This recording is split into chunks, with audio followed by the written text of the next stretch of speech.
नमस्ते, जय श्री महाकाल। मैं दीपमाला पाटीदार आपका अपने चैनल पर स्वागत करती हूँ। आशा करती हूँ आप सब कुशल मंगल होंगे।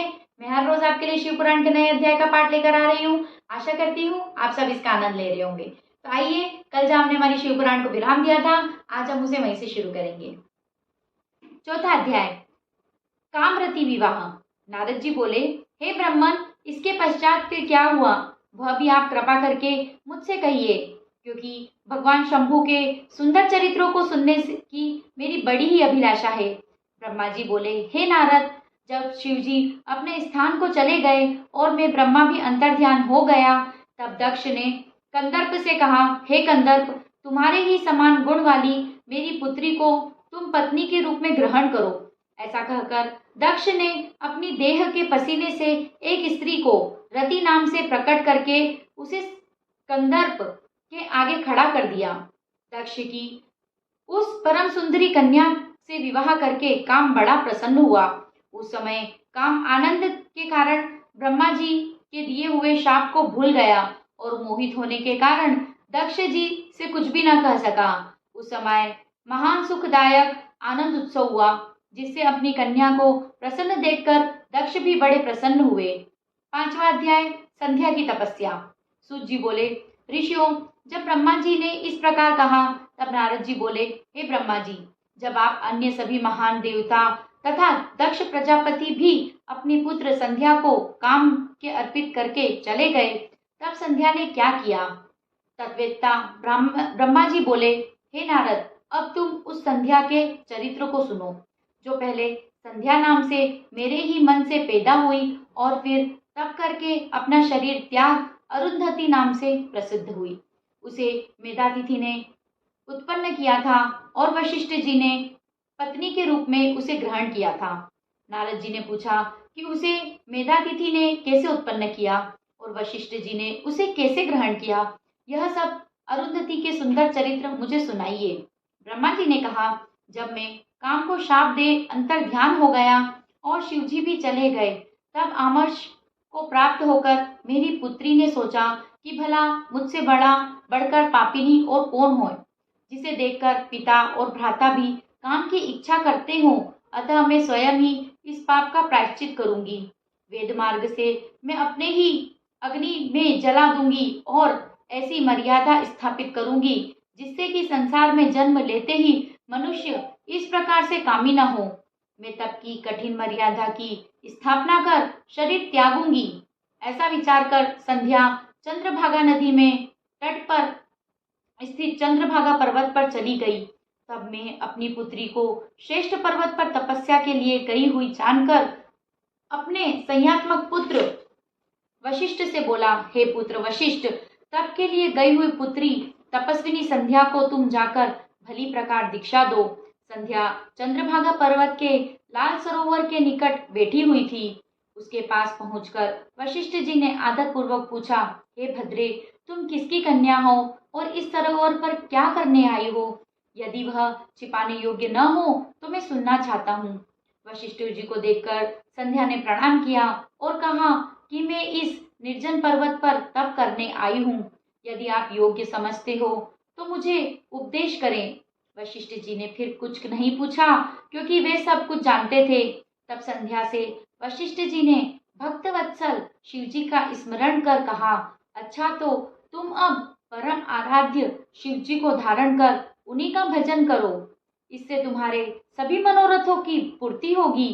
ओम नमः शंकराय ओम अंत में लगाकर मौन होकर तप करो और मैं ऐसा कहता हूँ उसे अनुसार मौन होकर ही स्नान तथा शिव जी का पूजन करो। केवल जल का आहार और कुछ नहीं। निसंदेह तुम्हारी तपस्या पूर्ण फलदायक होगी। शिव जी तुम्हारे मनोरथों को शीघ्र ही पूर्ण करेंगे। वशिष्ठ जी ने वहां बैठकर संध्या को तप की सब क्रियाएं बतलाई और फिर वहीं अंतर्ध्यान हो गए। छठवां अध्याय, शिव जी का वरदान। ब्रह्मा जी बोले, वशिष्ठ जी के चले जाने पर संध्या ने आसन लगाकर कठिन तप करना आरंभ किया। वशिष्ठ जी ने जैसा कहा था उसी के अनुसार उसने मंत्र से भक्ति पूर्वक शिव जी का पूजन किया। शिव जी के चित्त लगाए उसको एक चतुर्युग व्यतीत हो गया। तब शिव जी ने आकाश में स्थिर होकर उसे अपना प्रत्यक्ष दर्शन दिया तो संध्या ने मुग्ध होकर आश्चर्य से नेत्र बंद कर लिए। शिव जी ने उसके हृदय में प्रवेश कर उसे ज्ञान और दिव्य वाणी तथा दिव्य नेत्र दिए। तब वह प्रसन्न हो शिव जी की स्तुति करने लगी। उसकी स्तुति सुनकर भक्तवत्सल शिव जी प्रसन्न होकर बोले, हे भद्रे, तुम्हारे उस तप और स्तुति से मैं अति प्रसन्न हूँ। जो चाहे वही वर मांग लो। तब महेश को बार बार प्रणाम कर प्रसन्न हो संध्या बोली, हे भगवान, यदि आप मुझे वर के योग्य समझते हैं और यदि मैं अपने पूर्व पापों से शुद्ध हो गई हूँ तो हे महेश्वर, हे देवेश, आप मुझे यही वरदान दीजिए कि इस संसार में प्राणी उत्पन्न होते ही तुरंत कामी न हो जाए। और दूसरा वरदान यह दीजिए कि यदि मैं तीनों लोकों में विख्यात और व्रत वाली हूँ तो मेरे समान दूसरी न होवे। यदि मेरी फिर षष्ठी हो वे तो वह कहीं कामी होकर न गिरे। और हे नाथ, जो मेरा पति होवे वह अति कामी न होकर मित्र के समान हो तथा मुझे जो काम भाव से देखे वह नष्ट तथा नपुंसक हो जावे।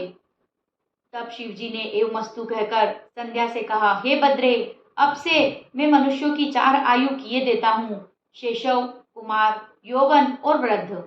जब प्राणी तीसरी अवस्था यौवन अवस्था को प्राप्त हो तब कामी हो और किसी दूसरी अवस्था के अंत में सकाम न हो। हे संध्या, तेरे तप से मैंने यह मर्यादा जगत में स्थापित की है। अब कोई भी प्राणी उत्पन्न होते ही कामी न हो सकेगा। साथ ही तू इस त्रिलोकी में ऐसी सती भाव को प्राप्त होगी जैसी कोई अन्य न होगी। तेरे पति को छोड़ जो कोई अन्य तुझे सकाम भाव से देखेगा वह नपुंसक हो जाएगा। तेरा पति बड़ा भाग्यशाली और 7 कल्प तक जानने वाला होगा। जो वर तूने मांगा वह मैंने वर दिया। अब मैं तेरे पूर्व जन्म की बात कहता हूँ। तेरा अग्नि में जलकर शरीर त्यागना निश्चित है। देख मेधातिथि, 12 वर्ष से एक यज्ञ कर रहे हैं जिसकी अग्नि बड़े जोर से जल रही है। तू उसी जलती हुई अग्नि में शीघ्र ही प्रवेश कर जा। इसी पर्वत के नीचे चंद्रभागा नदी के तट पर तपस्वियों का आश्रम है जिसमें मेधातिथि यज्ञ में प्रवेश कर तू उसकी पुत्री होगी। तुझे जैसा स्वामी चाहिए उसका मन में संकल्प करके तू अपने इस शरीर को अग्नि में गिरा दे। जब तू 4 युग के पश्चात सतयुग व्यतीत होने पर पुनः घोर तप करेगी तब त्रेता में के प्रथम भाग में दक्ष की कन्या होकर यथा योग्य ब्याही जाएगी।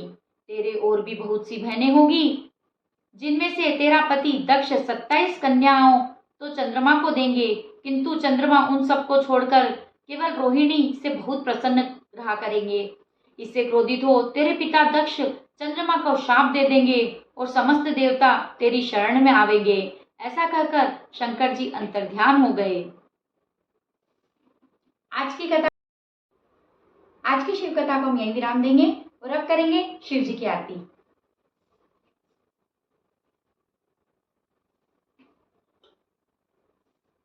ओम जय शिव ओंकारा, प्रभु हर शिव ओंकारा, ब्रह्मा विष्णु सदा शिव, ब्रह्मा विष्णु सदा शिव, अर्धांगी धारा।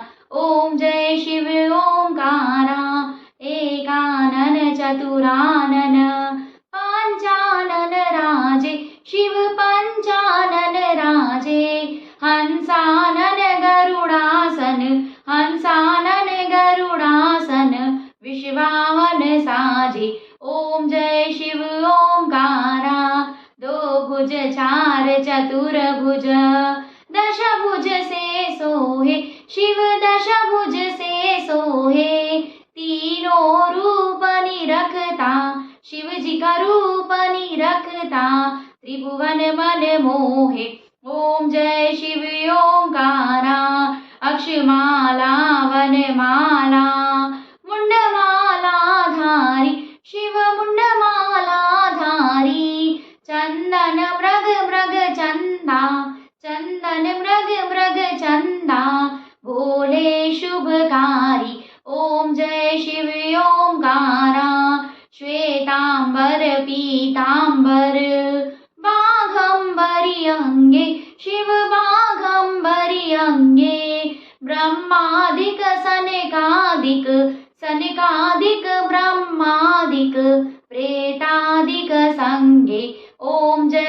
शिव ओंकारा, करके मध्य कमंडल, चक्र त्रिशूल धरता शिव चक्र त्रिशूल धरता, जग करता जग हरता, दुख हरता सुख करता, जग पालन करता। ओम जय शिव ओंकारा, ब्रह्मा विष्णु सदा शिव, जानत अविवेका शिव जानत अविवेका, प्रणवाक्षर के मध्य, प्रणवाक्षर के मध्य यह तीनों एका। ओम जय शिव ओंकारा, त्रिगुण स्वामी जी की आरती, जो कोई नर गावे शिव जो कोई जन गावे, कहत शिवानंद स्वामी, कहत हरा हर स्वामी, वांछित फल पावे। ओम जय शिव ओंकारा, ओम जय हर हर महादेव।